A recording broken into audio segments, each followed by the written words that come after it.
The mining station, the wrench slipped from Marcus Reed's oil-stained fingers as the artificial gravity fluctuated again. Station Omega-7 had been humanity's furthest mining outpost for 3 years, but the equipment failures were getting worse. Marcus wiped his hands on his coveralls and stared at the massive power coupling that controlled half the station's systems. "Another beautiful day in paradise," he muttered, picking up the tool from the metal floor. The viewport showed nothing but the cold void of space and distant stars, a reminder of how far from Earth they really were. The Goliath Mining Corporation had promised adventure and triple pay for volunteers willing to work the outer rim. What they hadn't mentioned was that the station would be staffed by both humans and their newest allies, the Vorthic.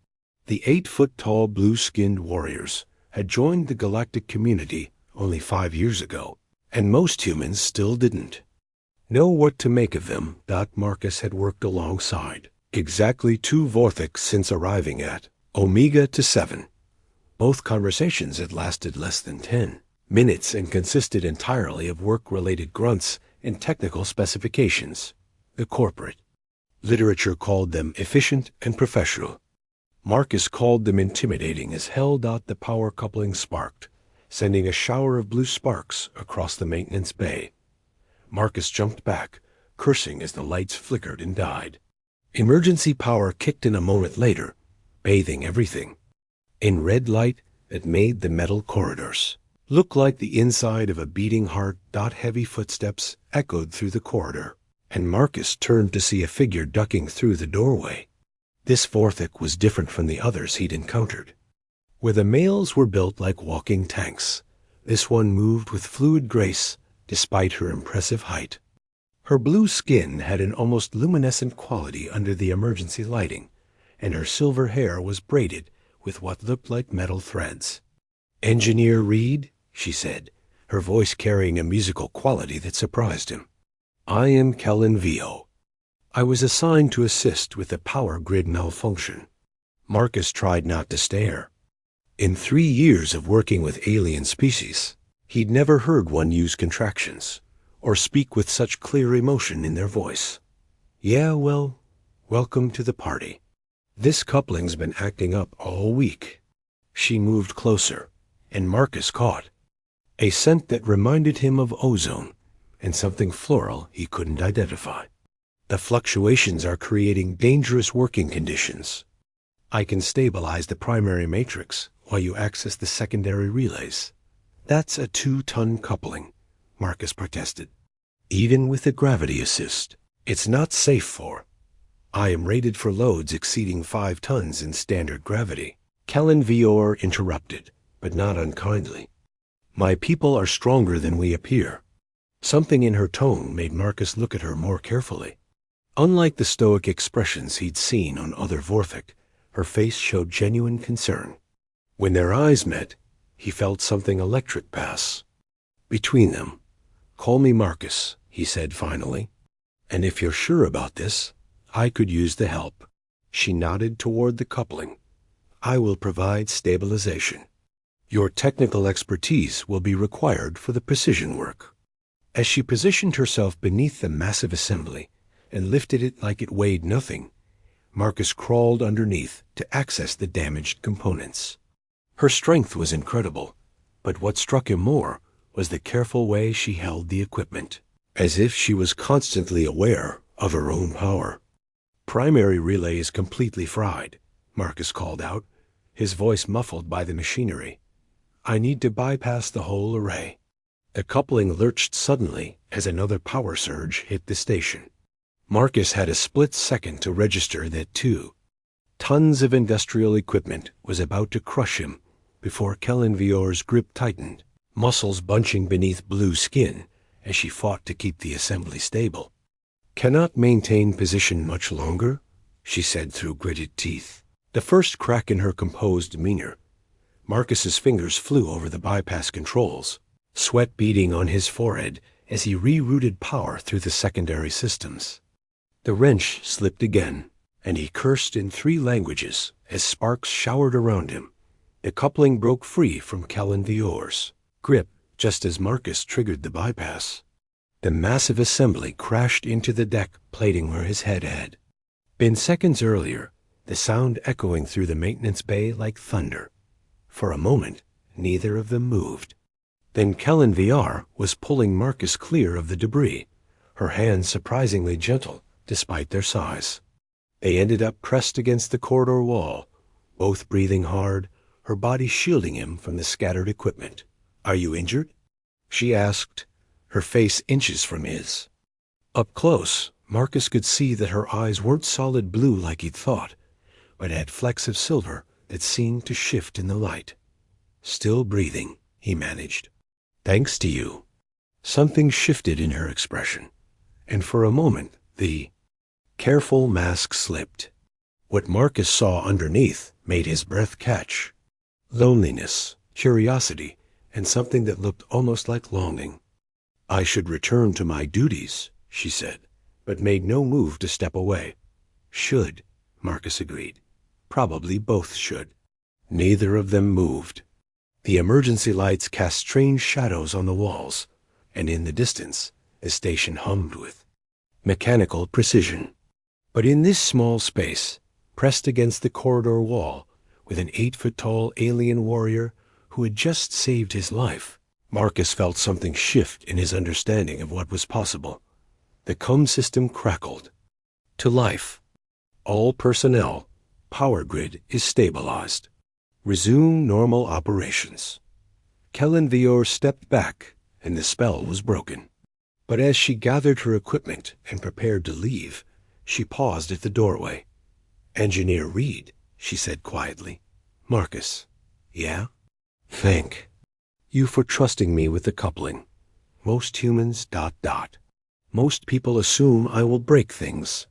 "You saved my life," Marcus said. "I'd say your technique is just fine." She almost smiled at that, and Marcus decided it was the most beautiful thing he'd seen in 3 years of staring at stars. Breaking protocol 2 weeks after the power coupling incident, Marcus had developed what he privately called equipment malfunction syndrome. Every faulty sensor, every glitchy environmental control, every piece of machinery that so much as hiccuped, seemed to require immediate attention. And somehow, they all needed Vorthic assistance. Specifically, they needed Kellen Vior's assistance. "You're stalking me," she observed, watching him perform unnecessary diagnostics on a perfectly functional atmospheric processor in Cargo Bay 12. "I'm maintaining critical station infrastructure," Marcus replied, tapping his scanner against the housing in what he hoped sounded like professional testing. "This unit's been running hot all week." Kellen VR stepped closer, and Marcus felt that familiar flutter in his chest. 2 weeks of working together had only made her effect on him stronger. He'd learned that she hummed while she worked, some haunting Vorthic melody that seemed to resonate in his bones. He'd discovered that she had opinions about everything from mining efficiency to the structural integrity of human engineering. And he'd realized that beneath the warrior exterior, Kellen Vior was probably the most intelligent person he'd ever met. "Marcus," she said, and the way his name sounded in her musical voice still made something warm unfurl in his chest. "This processor was serviced yesterday by Engineer Thompson. I have the maintenance logs." "Thompson missed something," Marcus insisted, running another unnecessary scan. She tilted her head, studying him with those silver-flecked eyes. "The atmospheric processor is functioning at optimal parameters. Then why is it making that noise?" "What? Noise?" Marcus knocked on the housing with his scanner. "That noise." Kellen Vior's expression shifted, and Marcus could have sworn he saw her fighting back a smile. "That is the sound of a scanner striking metal." "Exactly. Very suspicious." This time she did smile, and Marcus felt like he'd won some kind of prize. Over the past 2 weeks, he'd made it his personal mission to crack that composed warrior facade, and he was getting better at it. Her smiles were rare but devastating, and her laugh was quickly becoming his favorite sound in the galaxy. You are creating mechanical problems to justify my presence, she said. That's a serious accusation. Is it accurate? Marcus set down his scanner and met her gaze. Maybe. Something warm flickered in her expression. Why? Because you're good. Company. Because you actually listen when I explain how things work, instead of glazing over like most people. Because ... He stopped himself before saying something stupid, like, because I think about you every night, or, because you're the most beautiful being I've ever encountered. Because? She prompted. Because Supervisor Williams is an idiot, and if I have, to spend another day listening to his theories about optimal human-alien workplace integration, I'm going to reprogram his coffee maker to dispense hydraulic fluid. Kellen Vior's lips twitched. That would be vandalism of corporate property. That would be a public service. I believe you are incorrigible. I prefer charmingly rebellious. Incorrigible, she repeated firmly. But her eyes were bright with amusement. They worked in comfortable silence for a while, Marcus actually fixing a minor calibration issue he'd found, while Kellen Vior held components that would have required a crane lift for anyone else. It had become their routine over the past 2 weeks, Marcus handling the technical aspects while Kellen Vior provided the muscle, both of them pretending they weren't finding excuses to spend time together. Marcus, Kellen Vior said eventually. Yeah? Why did you leave Earth? The question caught him off guard. In 2 weeks of working together, they'd talked about everything from quantum mechanics to the best way to recalibrate a plasma torch, but neither of them had ventured into personal territory. Job opportunity, he said finally. Goliath made an offer I couldn't refuse. That is not an answer. Marcus set down his tools and looked at her. What do you want to know? The truth. He was quiet for a long moment, considering. Then, I got tired of fixing other people's mistakes. On Earth, you spend half your time dealing with bureaucrats who think they know better than the engineers, and the other half cleaning up after guys who cut corners to save money. Out here, at least the problems are honest. Equipment breaks. You fix it. Simple. And there was no one you left behind? Marcus caught the careful neutrality in her voice and felt something twist in his chest. You mean like a wife? I meant attachments. Relationships that would make your departure ... difficult. Had a few. Nothing that lasted. He picked up his scanner again, mostly to have something to do with his hands. Turns out most women aren't interested in dating a guy who's more comfortable with machines than people. Their loss, she said quietly. The words were so soft he almost missed them. When he looked up, Kellen Vior was studiously examining a piece of conduit like it held the secrets of the universe. What about you? He asked. Ever have any attachments? She was quiet for so long that Marcus started to think she wasn't going to answer. Finally, I was not designed for attachments. That's corporate programming talking, not you. She looked at him sharply. Excuse me? You laugh at my jokes. You get annoyed when Williams treats the Vorthic workers like furniture. You remember things I tell you about Earth. If that's not emotional connection, I don't know what is. Those are learned behaviors, social adaptation protocols. Jesus, Kellen, listen to yourself. You sound like a technical manual. Do not. She stopped herself, something flickering across her face. That is not my designation. It's not your designation, Marcus agreed. It's your name. There's a difference. She turned away from him, her shoulders tense. You do not understand. Then explain it to me. I am Vorthic Warrior Class, Combat Engineering Specialist 7739. I was created to perform specific functions within defined parameters. The designation Kellen Vior is simply a convenience, a way for other species to distinguish between units. Marcus felt something hot and angry unfurl in his chest. Who told you that? It is documented fact. It's corporate propaganda designed to keep you in line. He moved closer, and she stiffened. You think they gave you a name like Kellenvior because it was convenient? That's a beautiful name. Someone chose it for you. Combat Engineer Designation Protocols. Stop. The word came out harder than he'd intended. Just stop. You're not a unit or a designation or a piece of equipment with a serial number. You're a person, Kellen. A person with thoughts and feelings, and a name that means something. She stared at him for a long moment, and Marcus could see the war playing out in her expression.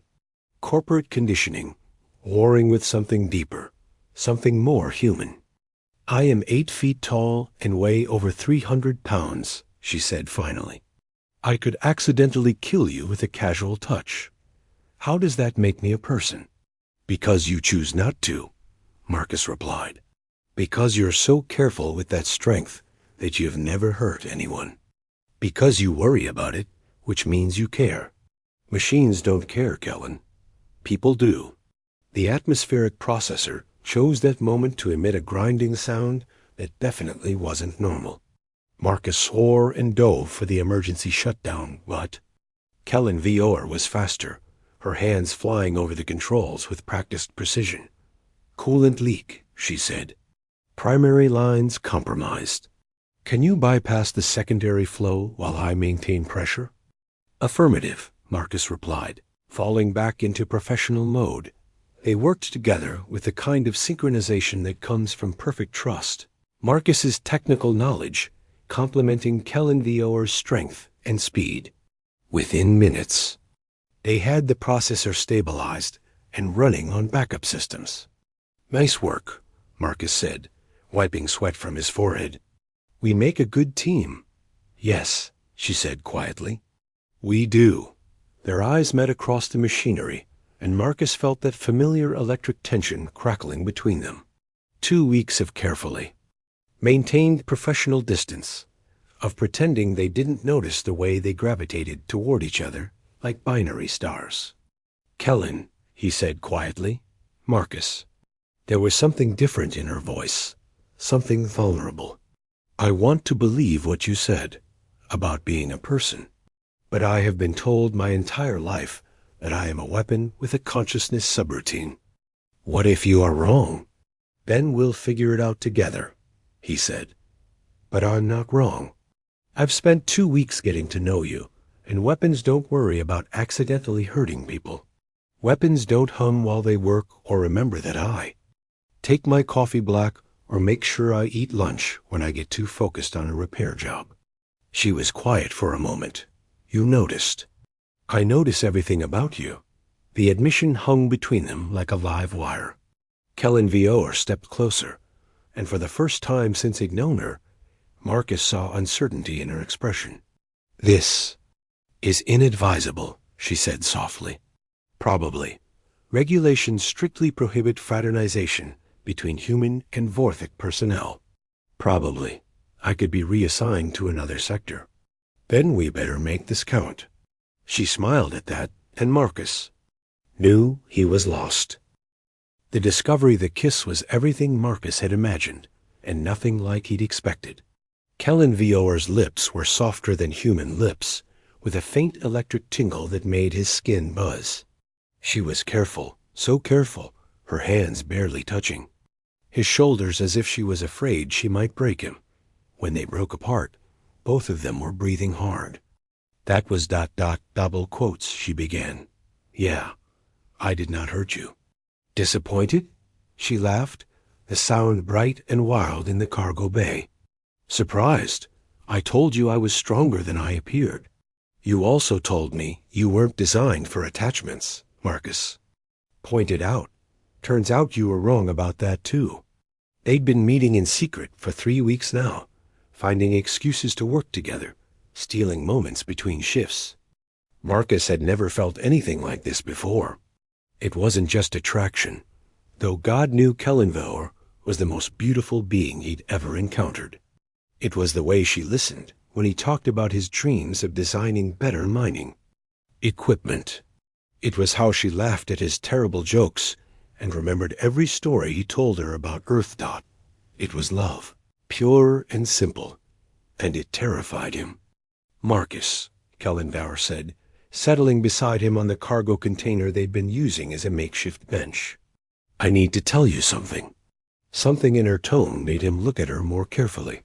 "What's wrong?" "I have been experiencing changes, physical alterations that are not part of normal Vorthic physiology."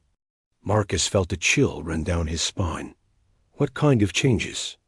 "Enhanced sensory perception, increased strength beyond even Vorthic norms, and—" She paused, placing a hand over her stomach. "Internal reorganization that I do not understand." "Have you seen Dr. Martinez?" "I cannot. If the medical staff discovers anomalies in my biological systems, I will be recalled to the Vorthic homeworld for analysis." We would never see each other again. The thought of losing her made Marcus's chest tight.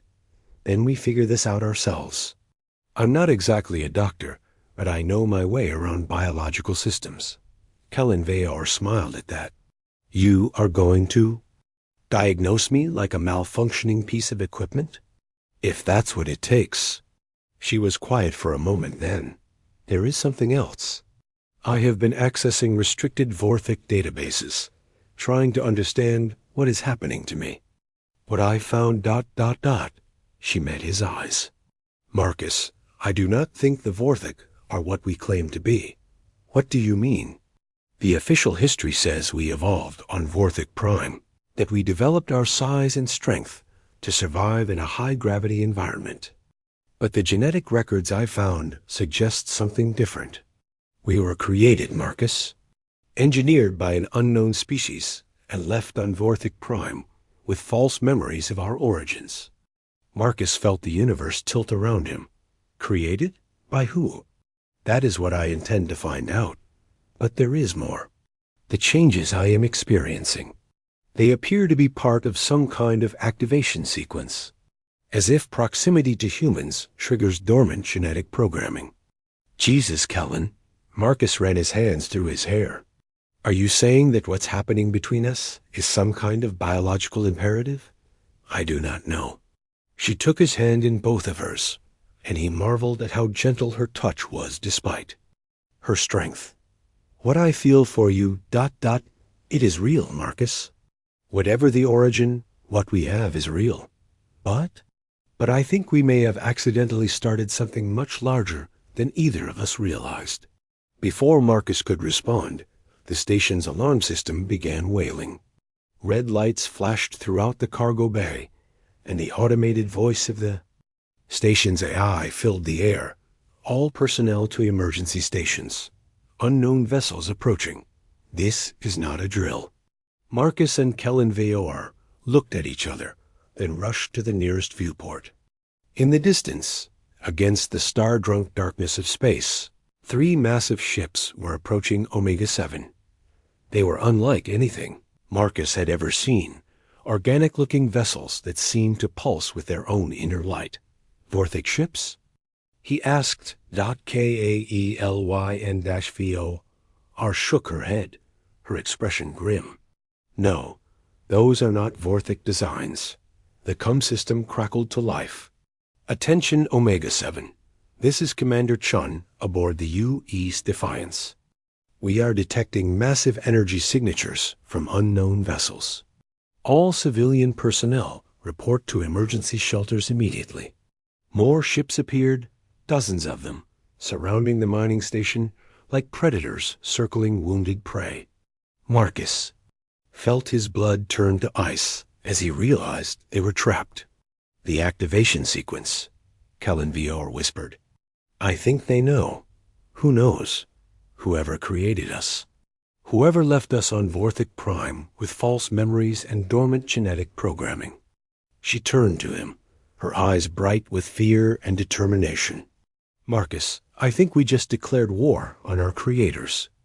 The nearest ship fired a brilliant beam of energy that struck Omega-7's shields. The station shuddered, and emergency lighting flickered throughout the corridors. "All hands, battle stations, Commander Chun's voice echoed through the CUM system. "This is Captain Chun of the United Earthship Defiance. We are under attack by unknown forces. Repeat, we are under attack." Marcus grabbed Kellen Vior's hand. "We need to get to the command center. If these things are after us, then Chun needs to know what he's dealing with." "Marcus, wait." She pulled him close, and for a moment they stood together in the flickering red light of the emergency system. "Whatever happens, I want you to know that what we have is the most real thing I have ever experienced. You showed me what it means to be more than just programming and genetic imperatives." "Nothing's going to happen," Marcus said fiercely. "We're going to figure this out, and we're going to survive, and we're going to build a life together somewhere, far away from corporate mining stations and mysterious alien creators." She smiled, and it was beautiful and heartbreaking at the same time. "I love you, Marcus Reed. I love you too, Kellen Veo." Another energy beam struck the station, stronger this time. The shields flickered and died, and Marcus felt the artificial gravity fluctuate as power systems throughout Omega-7 began to fail. "Move," he said, pulling her toward the corridor. "We're going to get through this."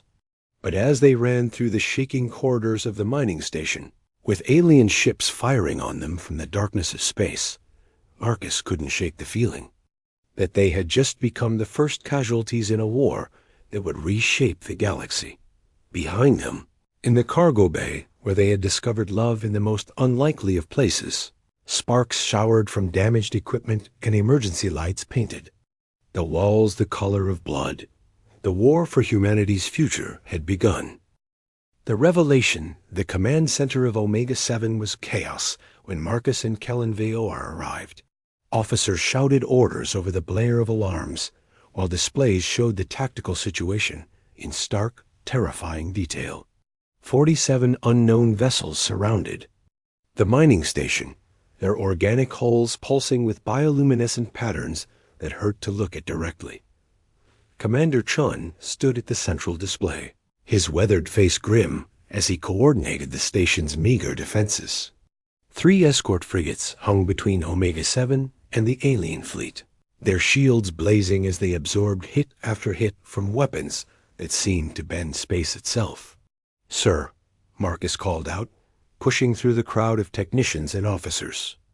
"I need to speak with you." Chun glanced at him, then at Kellen Veor, his expression darkening. "Reed, this isn't the time for whatever maintenance issue you've discovered. We're fighting for our lives here. That's exactly why you need to listen to me." Marcus moved to the tactical display, pointing at the alien ships. "These aren't random. Raiders or pirates. They're here for her. Explain." Marcus looked at Kellen Veo, who nodded and stepped forward. Despite the chaos around them, her presence seemed to command attention. Several officers stopped what they were doing to stare at the 8-foot-tall warrior who had become as much a part of the station as its hull plating. "Commander Chun," she said, her musical voice cutting through the noise. "I have reason to believe that the Vorthic were not evolved beings, but rather creations of the species currently attacking this station." Chun's eyebrows shot up. "That's quite a claim, Specialist Kellen Veor. Do you have evidence?" "I have been experiencing physiological changes that appear to be the result of proximity to humans. Specifically, proximity to Marcus. These changes seem to be activating dormant genetic programming that was hidden in Vorthic DNA. What kind of changes?" Kellen Veor hesitated, then placed her hand on a nearby console. The metal surface began to glow where she touched it, and the console's readings spiked beyond normal parameters. Enhanced bioelectric generation, increased neural processing speed, and ... She paused, her hand moving to her stomach. Reproductive capability that should not exist in Vorthic physiology. The command center fell silent, except for the distant rumble of weapons fire. Chun stared at Kellen Veor, then at Marcus, his expression shifting from skepticism to something like awe. "You're pregnant," he said quietly. "That should be impossible," Kellen VR confirmed.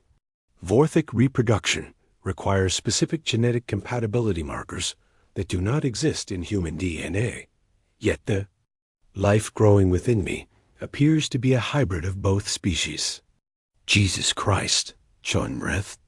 "And you think that's what triggered this attack?" Before anyone could answer, the station shuddered as another barrage of energy beams struck the hull. One of the escort frigates exploded in a ball of plasma, its debris scattering across space like metallic confetti. "Sir," Lieutenant Torres called from the communications station, "I'm receiving a transmission from the lead alien vessel. It's in Vorthic." Chun looked at Kellen VO. "Can you translate?" She moved to the communications console, her enhanced hearing picking up frequencies that human ears couldn't detect. As she listened, her expression grew increasingly troubled. "They call themselves the Architects," she said finally. "They are demanding the return of their compromised creation and the termination of what they call the genetic deviation event." "Which means you and the baby," Marcus said, his voice tight with anger. "It means all Vorthic who have been exposed to human genetic material," Cullen Veor corrected. "Commander, there are over 300 Vorthic workers throughout the Outer Rim colonies. If the Architects are here to reclaim their creations, they're going to start a war," Chon finished. "A war between humanity and beings who can create entire species from scratch." Another ship exploded, this one human. The UEC Courage died in seconds, its hull vaporized by weapons that seemed to unmake matter at the molecular level. "Sir," Torres called again. "The Architects are powering up some kind of main weapon. Energy readings are off the charts." On the main display, the largest of the alien ships began to glow with an inner fire that was painful to witness. Space itself seemed to ripple around the vessel as reality bent under the strain of whatever force they were generating. "That weapon will destroy the station," Kellen Veor said quietly, "and everyone aboard." Marcus felt time slow to a crawl as he looked around the command center. These people his colleagues, his friends, the closest thing to family he'd had since. Leaving Earth, were going to die because he'd fallen in love with a being whose creators saw her as defective property. "No," he said, the word cutting through the chaos like a blade. "I won't let that happen." He moved to the communications console and activated the general broadcast frequency. "This is Marcus Reed, Chief Engineer of Omega-7. I'm transmitting on all frequencies to any Architect vessel receiving this signal." "Marcus, what are you doing?" Chon demanded. "Buying us time." Marcus keyed the transmission and took a deep breath. "To the Architects, I understand you're here to reclaim what you see as your property. But Kellen Veor isn't property.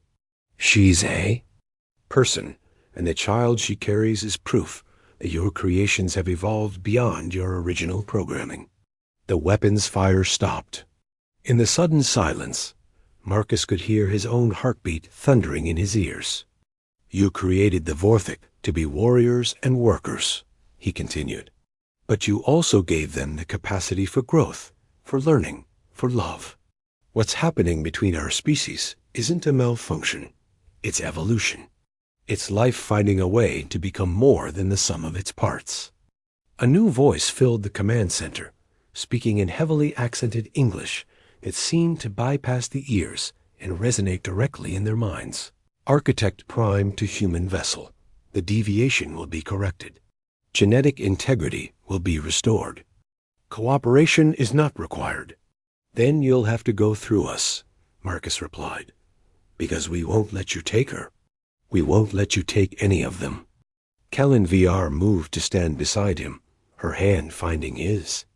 Together, they faced the communications console and the alien intelligence behind it.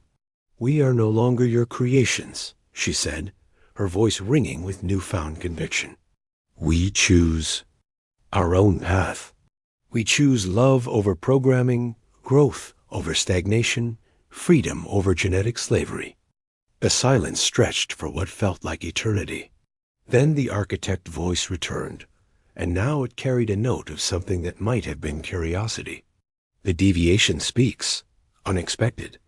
Genetic analysis indicates successful hybridization between created and natural species. This outcome was not calculated in original programming matrices. Because you can't calculate love, Marcus said. You can't program it or control it or predict it. It just is. Interesting hypothesis. However, deviation from original parameters cannot be permitted. Genetic integrity of created species must be maintained. The main weapon on the lead architect ship began to charge again, space rippling with barely contained energy. "Commander," Marcus said quietly, not taking his eyes off the display. "How many escape pods does this station have?" "Not enough," Chun replied grimly. "Not nearly enough." Marcus squeezed Kellen Veer's hand and made a decision that would change everything. "Then we're going to have to make our own luck." He turned to the assembled officers and crew, seeing his own determination reflected in their faces. Human and Vorthic side by side, united by bonds stronger than species or corporate loyalty. "Ladies and gentlemen," he said, his voice carrying clearly through the command center, "I think it's time we showed these architects what happens when you threaten a human family." Kellen VR smiled, fierce and beautiful, her free hand resting protectively over their unborn child. "What did you have in mind?" Marcus grinned, and for the first time since the attack began, he felt hope burning bright in his chest. "We're going to do what humans do best. We're going to improvise." The war for the future of two species was about to begin, and it would start with a mining engineer, an alien warrior, and the most dangerous force in the galaxy. Love that refused to be denied. The forge of war, the mining charges detonated in perfect sequence, each explosion calculated to create maximum chaos with minimum structural damage. To Omega-7, Marcus had spent the last hour reprogramming every piece of mining equipment on the station, turning industrial tools into weapons of war. Asteroid field deployed. He reported to Commander Chun as the tactical display showed hundreds of chunks of Ping-7 ore spreading out between the station and the architect fleet. That should buy us some time. The alien ships had stopped firing when the makeshift minefield appeared, their organic hulls pulsing with what looked like confusion. Whatever they had expected from the humans, it wasn't this. "Ingenious," Kellen Veor said, watching the display with admiration. "You have turned our mining operation into a defensive perimeter. Give me garbage and spare parts, and I'll build you a miracle," Marcus replied. "It's what humans do." Around them, the command center hummed with activity as human and Vorthic. Crew members worked side by side to prepare for what everyone knew would be a desperate last stand.